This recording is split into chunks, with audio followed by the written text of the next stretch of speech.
학교에서는 좀 아이들이 웃을 수 있는 학교, 행복한 학교를 좀 실현해보자라고 해서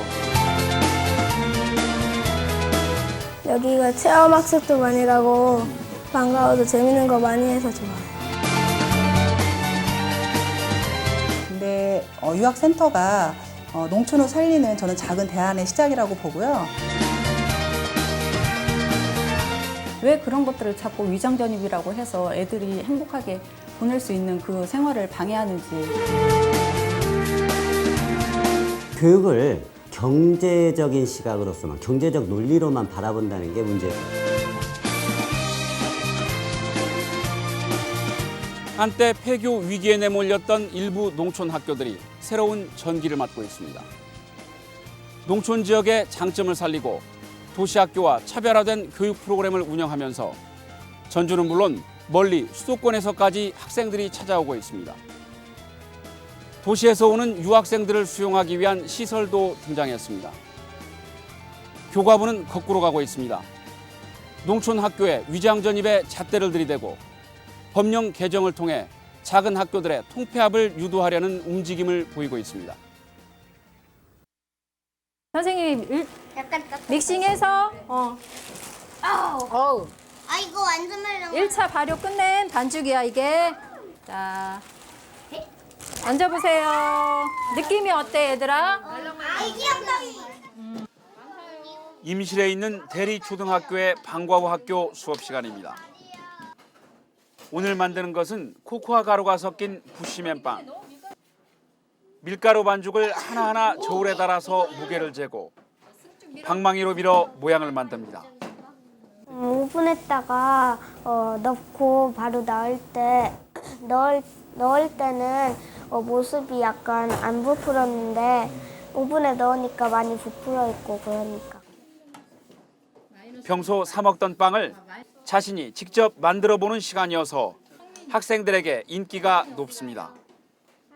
수업 시간에 핫도그 해봤는데 거기에서 직접 다 썰고 칼집 내고 그렇게 막 신기했어요.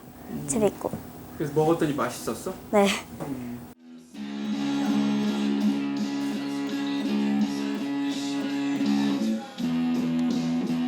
5학년 어린이가 스마트폰 음악에 맞춰 열심히 기타를 연주합니다. 방과후 학교 록밴드 수업 시간에 1년 넘게 배운 덕에 이제는 제법 그럴싸한 소리가 나옵니다. 2학년 여학생들도 나란히 앉아서 선생님의 지도를 받고 있습니다.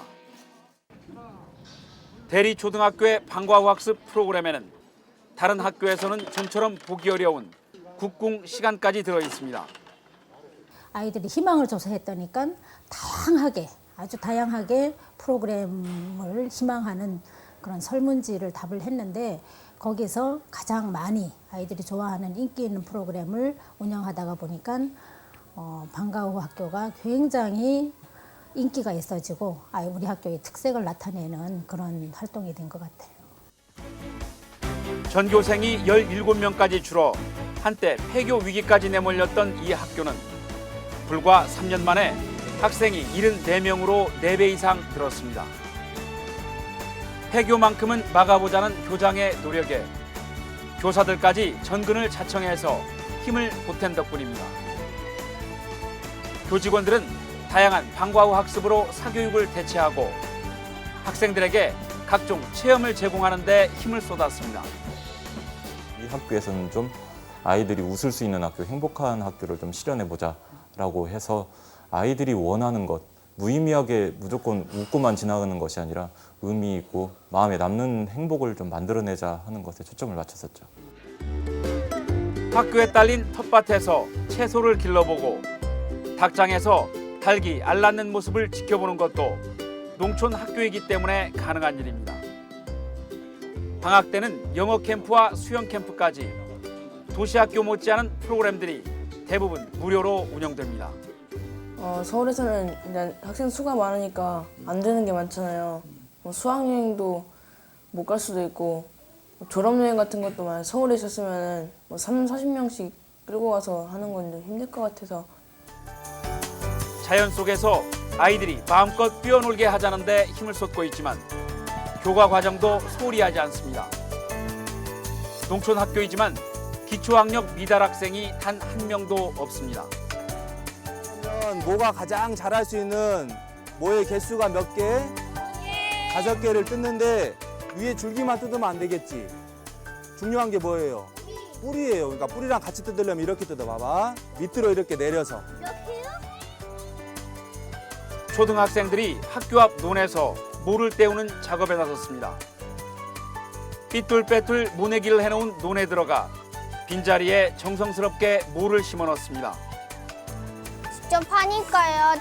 TV나 책에서 볼 때는 굉장히 쉬운 것 같았는데 지금 해보니까 진흙 속으로 발이 파고들기도 해서 이렇게 굉장히 어려운 것 같아요. 농수로에서 진흙 묻은 발을 쓱쓱 씻어내는 모습도 오랫동안 농사를 지어본 농부들처럼 익숙해 보입니다.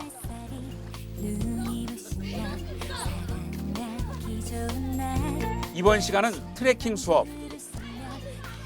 선생님과 함께 학교 뒷산에 올라 직접 나무와 풀을 만져보고 관찰하는 시간입니다. 선생님도 시골에서 살았지만 대나무 이파리로 피리를 불어보지 못했는데 이것을 잎을 이용해서 불면 어떤 소리가 날까? 얘들아 한번 선생님 불어볼게. 어떤 소리가 나는지 들어보자.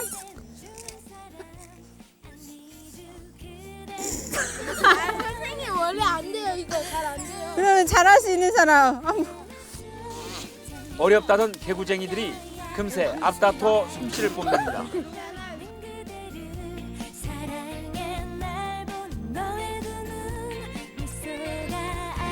매주 학교 뒷산에서 하는 이 수업도 학생들의 호응이 무척 높습니다.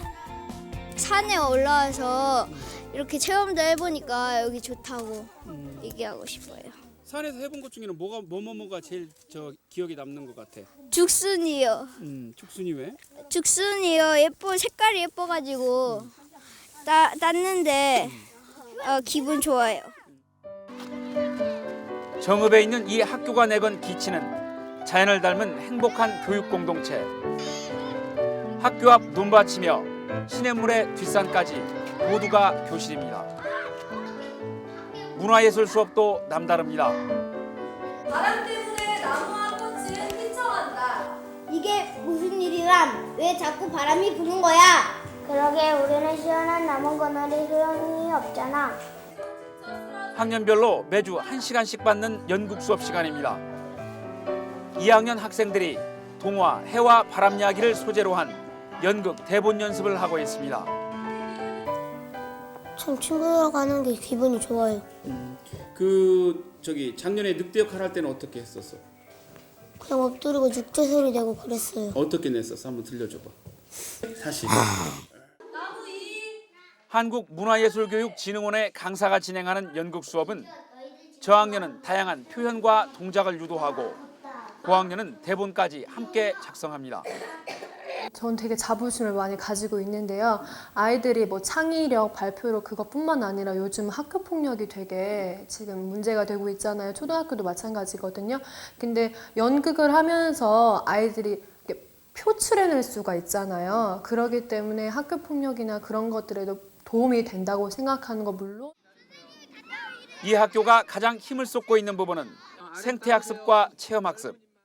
공부는 교실에서 하는 수업도 물론 중요하지만 실제로 체험으로 느껴서 배우는 것이 훨씬 더 낫다고 생각하거든요. 그래서 자연스럽게 우리 주변에 있는 그 교육 자원을 활용해 가지고 우리 애들을 행복하게 하고 그만큼 또 지식을 쌓아갈 수 있도록 이렇게 했습니다. 수곡초등학교 역시 몇 해 전만 해도 임실의 대리초등학교처럼 폐교 위기에 처했습니다. 하지만 교직원들이 마음을 모아 다양하고 창의적인 교육 프로그램을 도입하고 나자 39명에 불과했던 학생이 4년 만에 104명으로 크게 늘었습니다. 기다리던 점심시간. 오늘 메뉴는 소고기 오징어 무국과 생선 조림입니다. 식판에는 큼직한 수박도 한 조각씩 놓였습니다. 겉보기에는 평범한 식단이지만 모두 친환경 식재료입니다. 이 학교는 정읍시가 지정한 아토피 예방학교입니다. 우리 학교는 다른 학교에 비해서 친환경 교칙이기 때문에 일반 급식과 좀 틀려요. 채소는 친환경 식재료, 친환경 식재료로 하면 무농약이나 유기농산물을 말하는 거거든요. 그걸 사용하고 있고 돼지고기나 닭이나 소고기는 무항생제 축산물을 사용하고 있어요. 다른 학교는 초등학생의 급식 단가가 2,000원이지만 정읍시의 지원으로 4,200원짜리 급식이 제공됩니다.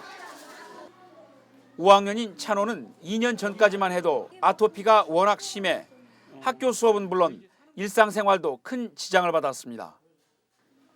손이 닿지 않는 부분은 벽에 대고 긁고 잠잘 때도 무의식적으로 긁어서 피딱지를 달고 살 정도였습니다. 하지만 전학 온 지 2년 만에 거뭇거뭇한 흉터 이외에는 아토피 증세가 거의 사라졌습니다. 다리 부분이요. 아토피가요. 거의 없어졌고요. 팔 부분이랑 등 부분이 땀나면 심해졌는데 별로 심하진 않고 그렇게 좋아졌어요. 많이. 지금은 거의 다 나은 거야 그러면? 네. 농촌의 산과 들을 자연스럽게 배움터로 활용하는 수업. 그 안에서 마음껏 뛰어놀며 경험하는 다양하고 창의적인 체험학습. 과밀학급과 경쟁 중심의 교육과정에 문제의식을 가진 도시의 학생과 학부모들이 농촌 학교로 발길을 돌리고 있습니다. 전주시 송천동에 사는 고은희 씨는 3년 전 두 아들을 임실 대리초등학교로 전학시켰습니다. 바로 집 앞에 학교가 있지만 한 반에 40여 명이나 되는 환경이 아이들의 인성이나 교육에 좋을 게 없다고 판단했습니다. 전학 이후 고 씨와 아이들 모두 크게 만족했습니다. 학교 가는 게 즐거워진 아이들은 표정부터 밝아졌고 스스로 할 일을 찾아서 할 만큼 책임감도 좋아졌습니다. 저희 학교 보내는 학부형들이 가끔 가다가 애들이 정말 말 안 듣고 저기 할 때는 그 말을 자주 써먹거든요. 너희 그러면 전학시킨다 했더니 아니 엄마 잘 들을게. 절대 전학시키지 말라고 애들 입에서 스스로 그렇게 나오거든요. 그래서 우리 부모들이 협박 아닌 그런 협박으로 애들을 대하고 있거든요. 임실 대리초등학교는 현재 고 씨의 아이들처럼 전주 출신 학생들이 절반이 넘는 39명이 이릅니다.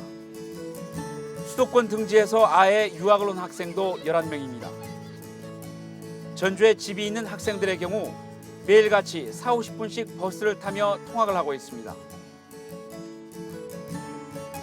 대리초등학교 바로 옆에는 다른 지역에서 볼 수 없는 독특한 시설이 있습니다. 바로 농촌 유학센터입니다. 수도권 등 다른 지역에서 온 학생들을 수용하기 위한 시설인데 설립 과정도 눈길을 끌고 있습니다. 갈수록 인구가 주는 걸 걱정해온 주민들이 학교 주변이 활기를 되찾자 땅을 내놓았습니다. 임실구는 건축비 2억 원을 지원했고 선생님들은 황토 벽돌을 한 장 한 장 만들어 지었습니다. 전에부터 초등학교는 어떤 농촌 지역의 거점 구실을 했기 때문에 초등학교가 무너지면 지역 공동체가 무너진 것이나 거의 다름이 없습니다. 그런 의미에서 유학센터는 농촌 지역에서는 꼭 필요하다고 그렇게 생각을 합니다. 서울 출신인 형우도 2년 전 동생과 함께 임실에 내려와서 이곳에서 생활하고 있습니다. 처음에는 잠시 머물다 갈 생각이었지만 초등학교를 모두 마치고 인근 중학교까지 진학을 했습니다. 원래 뭐 한 달 정도 있다가 가려고 했는데 그게 뭐 지금까지 이렇게 왔어요. 처음에는 한 달만 있다 가려고 했는데 생활해봤더니 어땠어? 그냥 다 좋았어요. 먹는 거부터 뭐 놀고 자는 것까지 다 좋았어요. 이곳에서는 16명의 학생들이 생활을 하고 있습니다. 농촌학교 살리기를 위해 임실에 정착한 선생님들도 수시로 드나들며 아이들을 돌보고 있습니다. 유학센터가 농촌을 살리는 저는 작은 대안의 시작이라고 보고요. 이 유학센터를 통해서 아이들이 먼저 와서 경험을 하고 또 그 경험에 만족해하고 또 변하는 모습들을 보면서 오히려 젊은 부모님들이 많이 귀촌을 생각을 하게. 실제로 정읍 수곡초등학교 인근에는 귀농 귀촌을 하는 사람들이 줄을 잇고 있습니다. 인천에 살던 권향임 씨도 그 가운데 하나입니다. 권 씨는 전국에서 이름난 농촌 학교들을 비교해 본 뒤 수곡초등학교를 선택하고 빈집을 빌려 정착했습니다. 이제 넉 달째지만 자연 환경과 다양한 교육 프로그램에 수업 내용까지 모두 기대 이상입니다. 자기들이 직접 그 연구를 해서 어쨌든 프로젝트 수업을 하나를 완성해내는 거죠. 저는 그걸 보고서 굉장히 대단하다고 생각을 했어요. 그러니까 일반 학교에서는 뭐 수업 이수라든가 학사 운영이라든가 뭐 이런 것에서 쉽지 않을 일이고 결코. 근데 그것들이 아주 원활하게 되는 모습들을 보면서 내가 생각했던 것 이상이기도 하다, 이런 수업들은. 학교 주변에는 권 씨 같은 귀농 귀촌자가 20여 가구나 돼 이제는 빈집도 모두 동났습니다. 농촌 지역의 경제에 좀 도움이 될 것 같고, 지금 우리 시 입장에서는 인구 유출 문제 때문에 상당히 어려움을 겪고 있습니다. 그런데 이 사람들이 이렇게 유학을 함으로써 인구 유입에 큰 효과가 있을 것으로 이렇게 기대를 하고 있습니다. 이렇게 되자 요즘은 농가에서도 학생들을 수용하고 있습니다. 학교에서 20분 거리에 있는 산비탈에 올라서자 평범한 목조주택이 나타납니다. 교사 생활을 하다 이곳에 내려온 정현숙 씨는 지금은 수도권 아이들 9명을 맡아 돌보고 있습니다. 이곳에서는 전기도 태양광 발전을 해서 쓰고 TV나 인터넷도 없습니다. 쉽게 말하면 그런 거라고 볼 수 있는데, 뭐 생태 화장실을 쓴다든지, 정말 뭐 전기가 없어가지고 태양광으로 쓰면서 뭐 전자매체 안 쓰고 아껴 쓴다든지, 핸드폰 안 터진다든지 이런 상황을 겪어봐라, 이렇게 이제 결정하시는 부모님이 애들을 보내는 거고. 깔끔하고 편리한 도시의 기숙사와는 거리가 멀지만 예상외로 도시 아이들은 쉽게 적응하고 있습니다.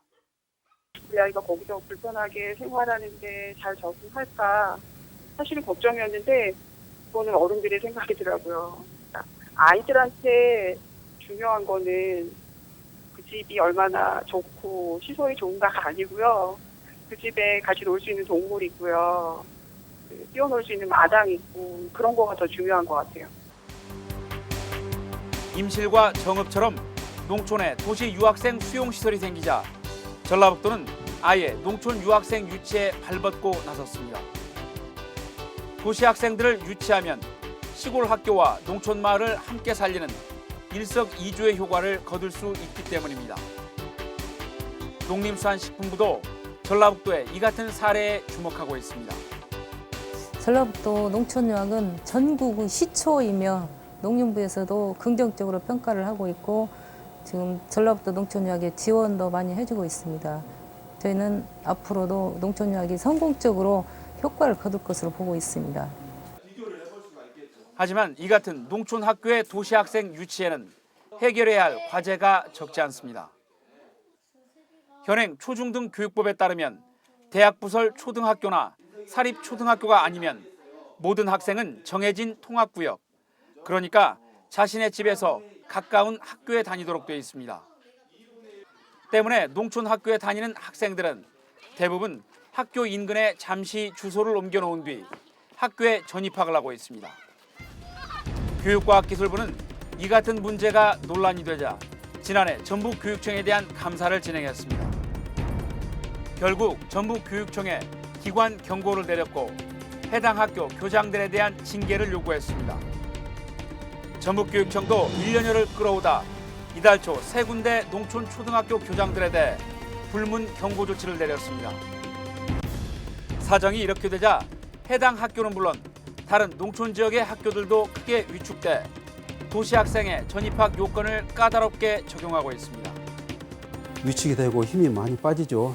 우리는 이제 도움을 어느 정도는 받고 싶은데 그 도움이 없으면은 그 힘도 빠지고 위축이 되죠. 이제 이런 것이 좀 좋은 의미로서 해석이 됐으면 좋겠습니다. 서울의 위장 전입과는 그 의미가 다른데도 교과부가 획일적으로 적용하고 있다는 불만도 높습니다. 그것은 개인의 아주 이기적인 차원에서의 위장 전입이지만 여기 같은 경우에는 좀 더 자연과 가까워질 수 있는 그런 환경을 만들기 교육 환경을 만들어주기 위해서 여기 왔고, 또 하나는 농촌 학교가 지금 무너지고 있고 농촌이 무너지고 있는 상황에서 이 농촌을 살린다는 의미에서의 논의를 한다는 자체가 어불성설이라고 저는 생각을 합니다. 학부모들도 크게 반발하고 있습니다. 대통령부터 주요 공직자들까지 줄줄이 위장 전입을 한 마당에 농촌 학교까지 똑같은 기준을 적용하는 건 국민들의 법 감정에도 위배된다는 겁니다. 학군 좋은 도시학교로 보내는 것도 아니고 시골 작은 학교로 그렇게 보내서 애들이 정말 행복해하고 그 밝은 모습을 보고자 해서 그렇게 보내는데 왜 그런 것들을 자꾸 위장전입이라고 해서 애들이 행복하게 보낼 수 있는 그 생활을 방해하는지 이해가 안 되더라고요.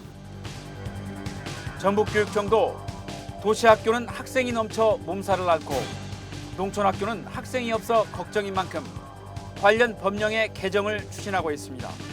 도시에서 학생이나 학부모가 선택한다면은 농촌학교에서 교육 기회를 줄 수 있는 그런 방향으로 어떤 학구 조정이 이루어진다면 서로가 농촌학교나 도시학교가 서로 간에 윈윈할 수 있는 그런 방안이 되지 않을까 이렇게 생각을 합니다. 교과부가 지난달 발표한 초중등교육법 시행령 개정안도 문제가 되고 있습니다. 정읍에 있는 칠보 중학교입니다. 개교 60년의 오랜 전통을 가졌지만 지금은 농촌 인구 감소로 내학급의 학생 수도 64명에 불과합니다. 교육법 시행령이 바뀌면 이 학교는 인근의 학교와 통폐합될 가능성이 높아집니다. 시행령 개정안의 주요 내용을 보면 소규모 초중학교의 통학구역을 넓히고 전학을 자유롭게 할 수 있도록 했습니다. 초등학교와 중학교는 6학급, 고등학교는 9학급 이상으로 만들고 학급당 학생 수는 20명 이상이 되게 한다는 기준도 있습니다. 도시 지역하고는 달리 농어촌 지역에서 학교는 그냥 교육 그뿐만이 아니라 문화하고 지역 주민들 소통의 장이기도 한데 거의 모든 농어촌 학교가 다 통폐합의 대상이 돼서 농촌 여러 가지 환경의 황폐화를 가져오는 것은 뻔한 일이죠. 이 기준이 적용될 경우 전라북도에서 가장 큰 타격을 받는 지역은 진안. 초중고 27개 가운데 무려 80%가 넘는 22개 학교가 문을 닫아야 합니다. 교육은 경제 논리에서 바라봐야 할 것이 아니죠. 그런데 단지 효율이나 이런 경제적인 측면만 바라보고 교육을 바라본다는 그 자체가 문제가 상당히 크다라고 볼 수가 있겠어요. 전북교육청은 학급 수에 미달하는 학교는 22%, 학급당 학생 수가 미달인 학교는 46.5%나 되는 만큼 시행령 개정안에 대한 강력한 반대 입장을 전달했습니다. 실제로 통폐합이 되지 않는다고 하더라도 이 부분은 그 6학급 이하랄지 학급당 학생 수가 20명 이하가 파는 학교의 그 기본적인 심정은 굉장히 복잡한 거죠. 투자에 있어서 좀 문제가 있을 것이고. 지역의 반발이 이어지자 교과부는 가장 논란을 일으킨 최소 적정 규모의 학급 수와 학급당 학생 수는 시행령 개정안에 명시하지 않기로 했습니다. 하지만 작은 학교에서 주변 큰 학교로의 전학을 보다 쉽게 하는 조항은 남겨둬서 농산어촌 학교 통폐합의 가능성은 여전히 남겨뒀습니다.